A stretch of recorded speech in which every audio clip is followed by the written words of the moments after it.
किसान, बदलते भारत की शान।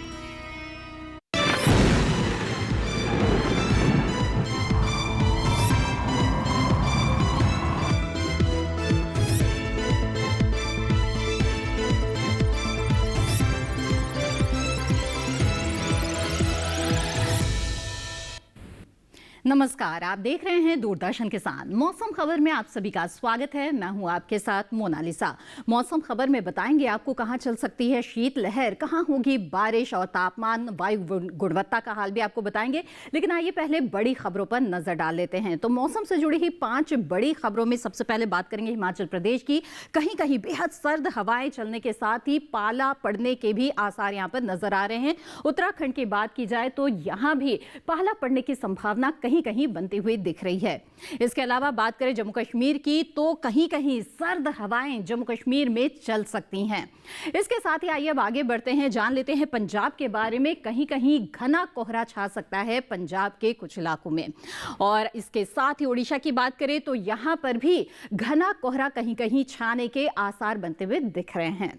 अब आगे बढ़ेंगे, बताएंगे आपको कि देश के किन हिस्सों में सर्दी का सितम रहेगा, यानी कि कहां पर शीत लहर चल सकती है, कहां पाला पड़ सकता है। और इस बारे में महत्वपूर्ण जानकारी लेकर हमारे लिए आ रही हैं एआई एंकर भूमि।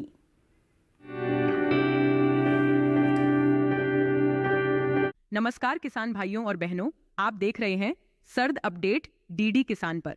मैं हूं आपकी एआई एंकर भूमि। आज हम आपको देश भर में होने वाली मौसम की स्थिति की ताजा जानकारी देने जा रहे हैं। उन क्षेत्रों की जानकारी लेते हैं जहां सतर्क रहें। हिमाचल प्रदेश में कहीं कहीं बेहद सर्द हवाएं और पाला पड़ने की संभावना है।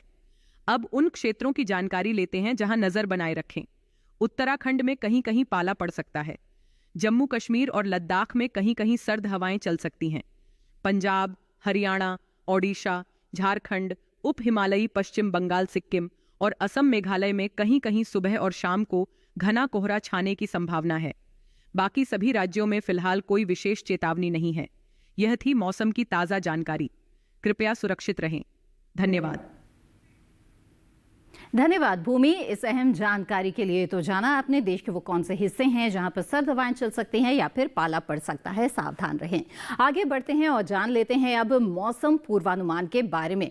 बताते हैं आपको आने वाले 24 से 48 घंटों के दौरान देश के वो कौन से हिस्से हैं जहां बारिश हो सकती है और कहां पर मौसम साफ रहेगा। ऐसे में उत्तर भारत की पहले बात करें तो जम्मू कश्मीर, लद्दाख में कहीं कहीं बरसात के आसार बनते हुए नजर आ रहे हैं। लेकिन हिमाचल प्रदेश, उत्तराखंड की बात की जाए या फिर पंजाब, हरियाणा, दिल्ली, यहां मौसम साफ रहेगा। साथ ही उत्तर प्रदेश में भी चाहे वो पश्चिमी हिस्सा हो या फिर पूर्वी हिस्सा, यहां पर बारिश के लिहाज से मौसम साफ बना रहेगा और बिल्कुल यहां पर धूप रहेगी और बारिश के आसार यहां पर नजर नहीं आ रहे हैं। तो जी हां, उत्तर भारत के जो मैदानी हिस्से हैं खासतौर पर यहां पर बारिश नहीं होगी।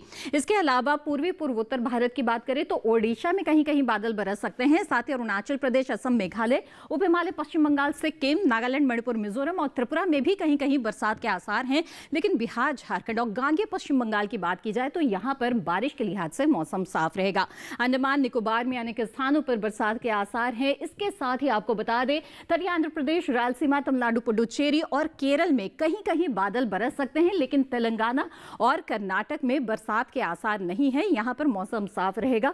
साथ ही लक्षद्वीप में भी मौसम साफ रहेगा। इसके अलावा जो पश्चिमी भारत है और मध्य भारत है, यहां पर भी बिल्कुल मौसम साफ रहेगा।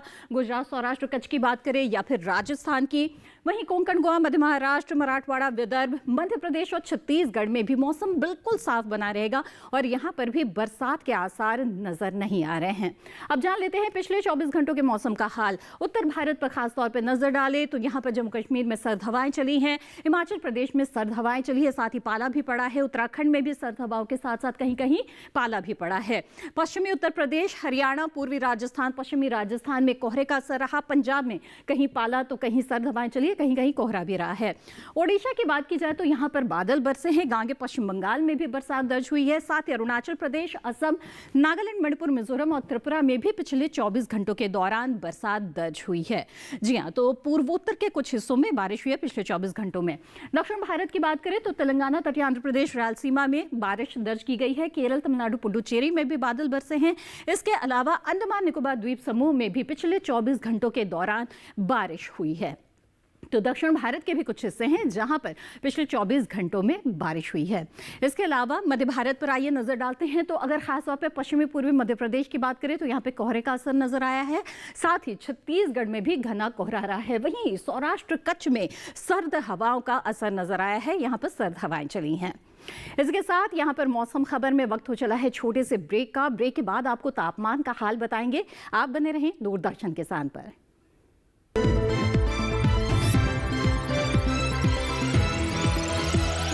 बेमौसम बारिश, आंधी और तूफान की चिंता भूल जाओ, फसल बीमा कराओ, सुरक्षा कवच पाओ। प्राकृतिक आपदा हो या कोई दुर्घटना, उसकी चिंता से भी मुक्ति पाओ।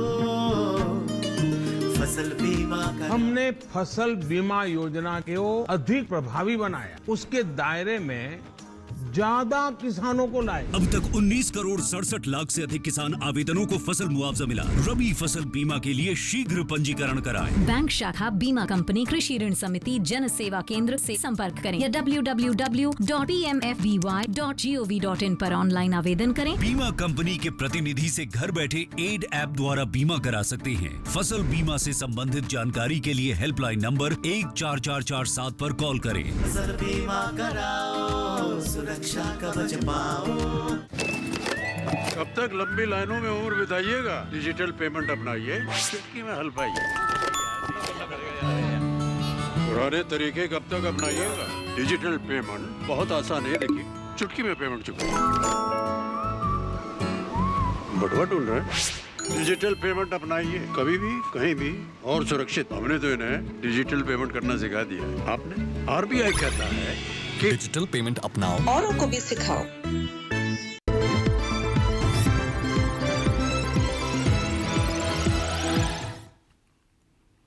ब्रेक के बाद आप सभी का फिर से स्वागत है। आप देख रहे हैं मौसम खबर। आइए मौसम खबर में आगे बढ़ते हैं और तापमान की स्थिति के बारे में जानते हैं। देखते हैं कि देश के अलग अलग हिस्सों में तापमान का क्या हाल रहा। कई ऐसे क्षेत्र हैं जहां पर तापमान में उतार चढ़ाव देखा गया, उन पर आइए नजर डाल लेते हैं और न्यूनतम तापमान पर पहले बात करेंगे। तेलंगाना की सबसे पहले बात करें तो सामान्य से 5 डिग्री सेल्सियस ज्यादा न्यूनतम तापमान यहां पर दर्ज किया गया है। तो जो तेलंगाना है यहां पर न्यूनतम तापमान में बढ़ोतरी रही है। इसके अलावा छत्तीसगढ़ की बात करें तो यहां पर भी सामान्य से 5 डिग्री सेल्सियस ज्यादा न्यूनतम तापमान मापा गया। तो छत्तीसगढ़ में भी जो रात का तापमान है उसमें कुछ बढ़ोतरी रही है। वहीं बात करें गांगे पश्चिम बंगाल, साथ ही झारखंड और ओडिशा की, तो सामान्य से 3.1 से 5 डिग्री सेल्सियस ज्यादा न्यूनतम तापमान यहां पर रहा। आगे बढ़ते हैं, रुक करते हैं बाकी हिस्सों का और आपको बता दें कि उत्तरी आंतरिक कर्नाटक, दक्षिणी आंतरिक कर्नाटक, तमिलनाडु, पुडुचेरी, रायलसीमा और तटीय आंध्र प्रदेश में सामान्य से 3.1 से 5 डिग्री सेल्सियस ज्यादा रहा है न्यूनतम तापमान। तो देश के कई हिस्से हैं जैसे कि आप देख रहे हैं जिसमें न्यूनतम तापमान में बढ़ोतरी दिख रही है। विपरीत स्थिति जम्मू कश्मीर, लद्दाख में है जहां पर सामान्य से 3.1 से 5 डिग्री सेल्सियस कम न्यूनतम तापमान रहा, यानी कि रात के तापमान में यहां पर गिरावट दर्ज की गई। इसके अलावा बता दें आपको कि पंजाब के आदमपुर में 1.8 डिग्री सेल्सियस न्यूनतम तापमान मापा गया, जो कि मैदानी इलाकों में सबसे कम तापमान है। आगे बढ़ते हैं, अधिकतम तापमान की बात करते हैं। बिहार की पहले बात करें तो सामान्य से 3.1 से 5 डिग्री सेल्सियस ज्यादा अधिकतम तापमान यहां पर रहा, यानी कि जो दिन का तापमान है उसमें बढ़ोतरी यहां पर देखी गई। इसके अलावा आइए अब रुक करते हैं छत्तीसगढ़ का। आपको बता दें यहां पर भी सामान्य से 3.1 से 5 डिग्री सेल्सियस ज्यादा अधिकतम तापमान मापा गया है। आगे बढ़ते हैं, बता दें आपको कि तमिलनाडु, पुडुचेरी में भी इसी तरह की स्थितियां नजर आई जहां पर सामान्य से 3.1 से 5 डिग्री सेल्सियस ज्यादा रहा है अधिकतम तापमान।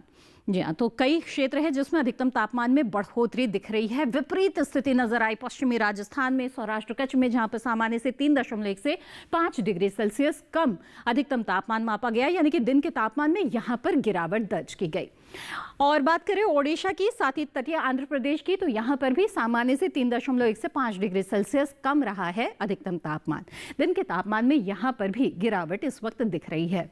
इसके साथ ही आपको बता दें तमिलनाडु के मदुरई में 35.2 डिग्री सेल्सियस अधिकतम तापमान मापा गया, जो कि मैदानी इलाकों में सबसे ज्यादा तापमान है। तो जाना आपने कि मैदानी हिस्सों में सबसे ज्यादा और सबसे कम तापमान की स्थिति कहां पर रही और कहां पर तापमान में उतार चढ़ाव दिख रहा है। अब देश के तमाम अलग अलग शहरों पर नजर डाल लेते हैं और देखते हैं कि यहाँ पर बीते दिन तापमान का क्या हाल रहा।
मौसम खबर में आगे वायु की गुणवत्ता और पर्यटक स्थलों के मौसम पूर्वानुमान के बारे में आपको बताएंगे, लेकिन फिलहाल वक्त हो चला है एक और छोटे से ब्रेक का। आप बने रहें दूरदर्शन किसान पर।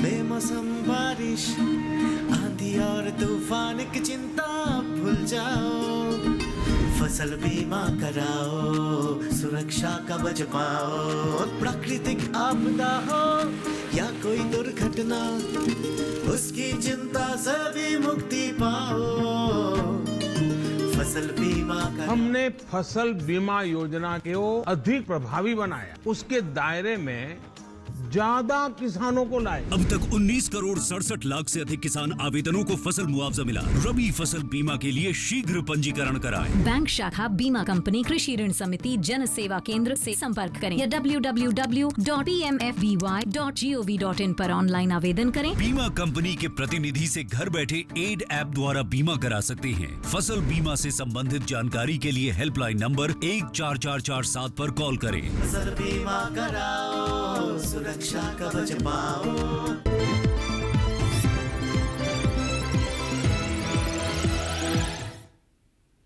ब्रेक के बाद आप सभी का फिर से स्वागत है। आप देख रहे हैं मौसम खबर। आइए मौसम खबर में आगे बढ़ते हैं। बारी है अब जानने की वायु की गुणवत्ता के बारे में। तो आपके शहर की हवा कैसी है, इस बारे में आइए जानकारी लेते हैं एआई एंकर भूमि से।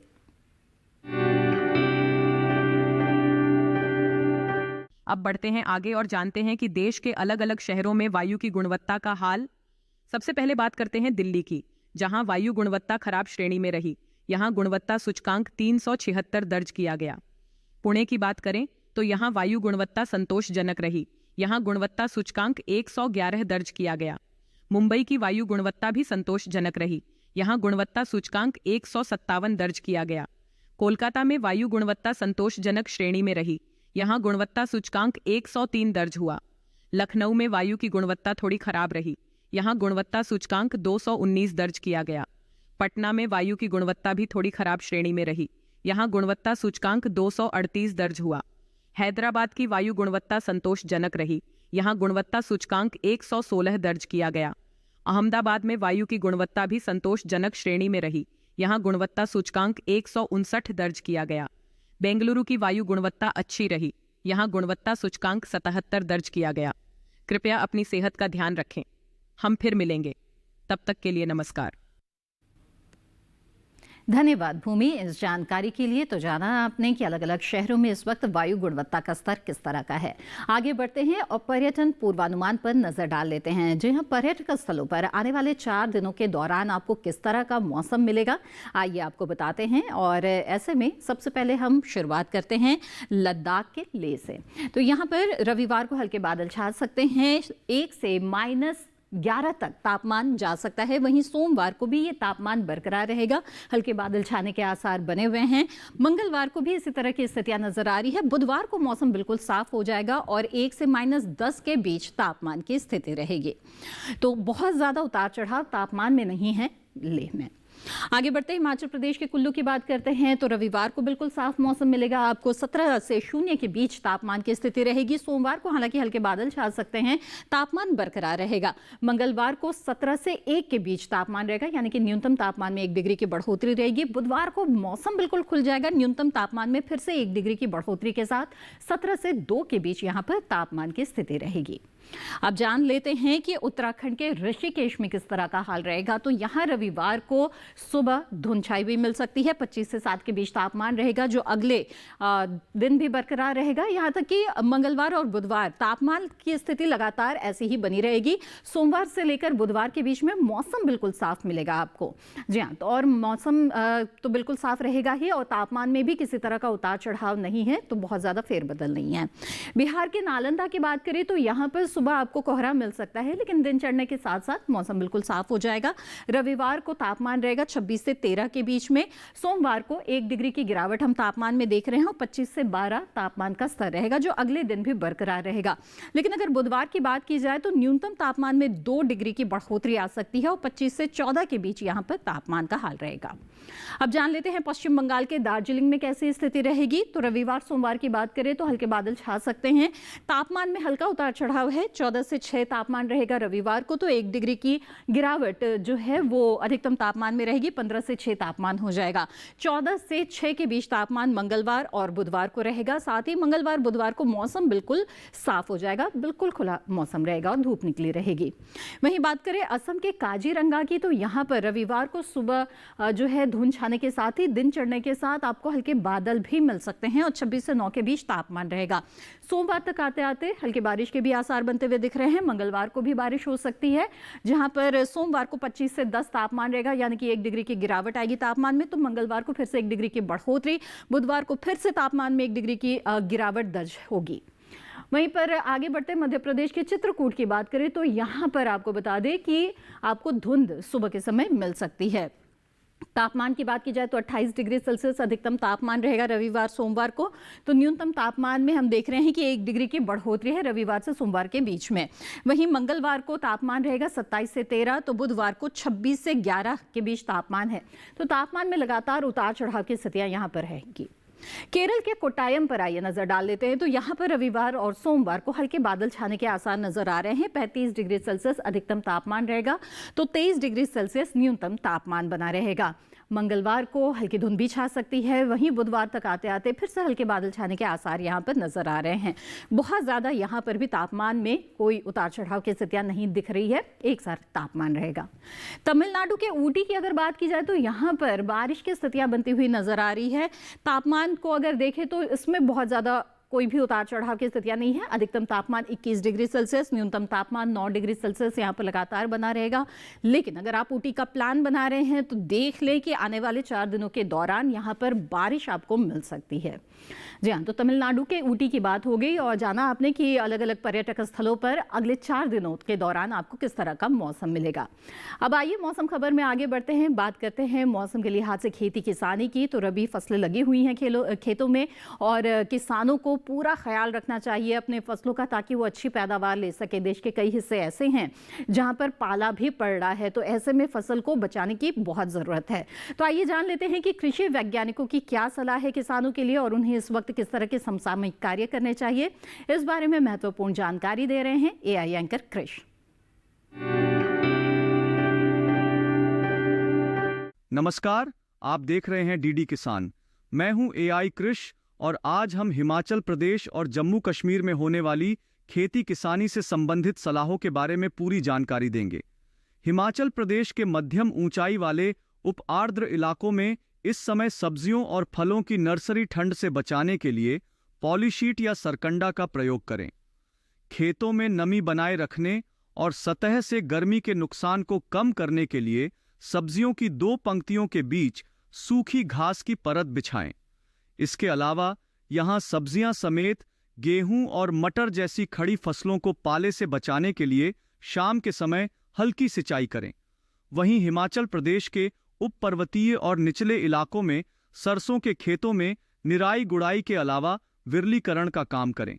इसके साथ ही अभी शलजम, गाजर और मूली में भी विरलीकरण का काम करें।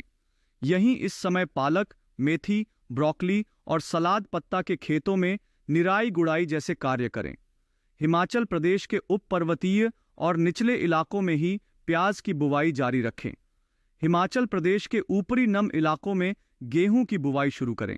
इसके साथ ही यहां गोभी वर्गीय सब्जियों के अलावा शिमला मिर्च, मिर्च, पालक, मूली, शलजम, धनिया, मटर, लहसुन और प्याज को पाले से बचाने के लिए शाम के समय हल्की सिंचाई करें। यहीं सब्जियों की नर्सरी को शीतलहर और ठंड से बचाने के लिए पॉलीशीट या सरकंडा घास से ढक दें। जम्मू कश्मीर के उपोष्ण कटिबंधीय इलाकों में इस समय काबुली चने के खेतों में सिंचाई करें। इसके अलावा यहां पालक, धनिया और मेथी में उथली गुड़ाई करें, जबकि आलू में निराई और गुड़ाई करें। वहीं जम्मू कश्मीर के मध्यवर्ती इलाकों में 1 महीने की हो चुकी गेहूं, काबुली चना, मटर, प्याज और लहसुन में खेतों में निराई गुड़ाई जारी रखें। यहीं सब्जियों को पाले से बचाने के लिए सरकंडा या पराली जैसी चीजों से छप्पर तैयार करें। इसी तरह कृषि और किसानों से जुड़ी हर महत्वपूर्ण जानकारी के लिए हमारे साथ जुड़े रहिए और देखते रहिए डीडी किसान। धन्यवाद। धन्यवाद कृषि इस अहम जानकारी के लिए। तो जाना आपने कि हिमाचल प्रदेश और उत्तराखंड के जो किसान हैं उन्हें इस वक्त किस तरह के समसामयिक कार्य करने चाहिए। खास तौर पे कई जगहों पर पाला पड़ने का अंदेशा है, ऐसे में खेतों में नमी जरूर बनाकर रखें। बहरहाल आइए आगे बढ़ते हैं और आज की फसल की बात करते हैं। आज की फसल है पत्ता गोभी, जिसकी बुआई का उचित समय चल रहा है। अच्छी पैदावार लेने के लिए सही समय पर बुआई करना बेहद ही जरूरी है। साथ ही खाद उर्वरकों का उचित इस्तेमाल करना भी बेहद जरूरी है। रोग कीट से फसलों को काफी नुकसान होता है, तो किस तरह के रोग कीट लग सकते हैं, बचाव के लिए क्या करें, इन तमाम जानकारियों के लिए आइए देखते हैं ये खास रिपोर्ट। ये समय पत्ता गोभी की बुआई के लिए काफी बेहतर है। किसान पूसा मुक्ता किस्म लगा सकते हैं। इस किस्म की बुआई पूरे भारत में किसी भी इलाके में की जा सकती है। इस किस्म की 1 हेक्टेयर में बुआई करने पर 300 क्विंटल तक की पत्ता गोभी ली जा सकती है। इस किस्म की पत्ता गोभी आकार में मध्यम, चपटी और गोल होती है। इसके पत्ते हल्के हरे रंग के होते हैं। पत्ते के किनारे लहरदार होते हैं। पत्ता गोभी की ये किस्म बुआई के 70 से 75 दिनों बाद तैयार हो जाती है। इसके अलावा किसान गोल्डन एकड़ किस्म भी लगा सकते हैं। बुआई के 60 से 75 दिनों में तैयार हो जाती है। 1 हेक्टेयर में लगाने पर 200 से 240 क्विंटल तक उपज ली जा सकती है। ये छोटे आकार की लेकिन ठोस होती है। इसके अलावा पूसा बंद गोभी संकर 1 किस्म भी लगाई जा सकती है। ये किस्म जम्मू कश्मीर, हिमाचल प्रदेश और उत्तर प्रदेश में लगाने के लिए उपयुक्त है। 1 हेक्टेयर में इसकी 350 से 400 क्विंटल तक की उपज ली जा सकती है। इसके बाद बंद गोल, ठोस, हरे और बाहरी पत्तियों से लहरनुमा ढके हुए होते हैं। बुआई से पहले खेतों को जोत कर अच्छी तरह तैयार कर ले। खरपतवार को पूरी तरह से साफ कर ले। 1 हेक्टेयर में बिजाई के लिए 400 से 500 ग्राम बीज काफी रहेंगे। बुआई के समय कतार से कतार की दूरी 45 से 50 सेंटीमीटर और पौध से पौध की दूरी 30 से 40 सेंटीमीटर रखें। बुआई के तुरंत बाद पहली सिंचाई कर दें। इसके बाद 7 से 10 दिन के अंतराल पर सिंचाई करें। खरपतवार पर काबू के लिए 2 बार निराई करें। जी हाँ, तो जाना आपने कि पत्ता गोभी की बुआई और इसकी खेती के दौरान आपको किन किन बातों का ध्यान रखना चाहिए ताकि आप अच्छी उपज हासिल कर सकें। इसी के साथ मौसम खबर में आज बस इतना ही। उम्मीद है मौसम खबर से आपको मदद मिल रही होगी। मौसम खबर को दूरदर्शन किसान के YouTube चैनल पर भी आप देख सकते हैं और ये सभी जानकारियां फिर से हासिल कर सकते हैं।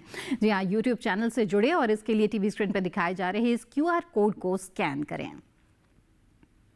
मौसम का ताज़ा हाल और साथ ही कृषि सलाह लेकर फिर होंगे हाजिर। तब तक के लिए दीजिए इजाजत। आप बने रहें दूरदर्शन किसान पर। नमस्कार।